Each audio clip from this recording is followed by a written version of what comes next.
So a couple of years ago, I was in Kenya and I was working for a healthcare company, and we had this tech device that we were supposed to have the adoption of people.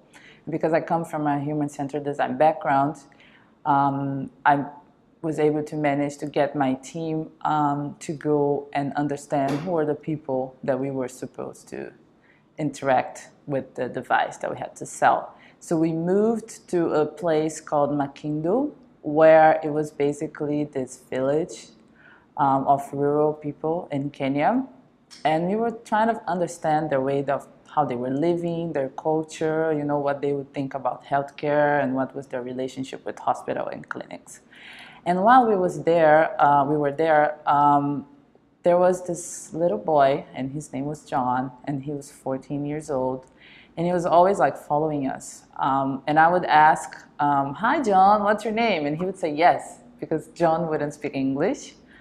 He would only speak tribal language or Swahili, which I couldn't really communicate. And we had this driver, Paul, and who was with us and who could talk to John. And he was like, "Do you know why John is always following you guys? Because you have a car, and John has never seen a car before. And he has been studying mechanics by himself.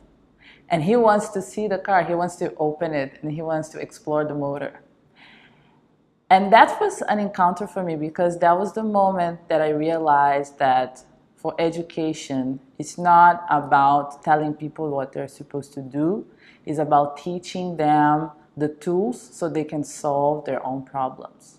Here there was that boy in that village, no infrastructure, no support, and he was studying something that was completely out of his range, and yet he hadn't given up.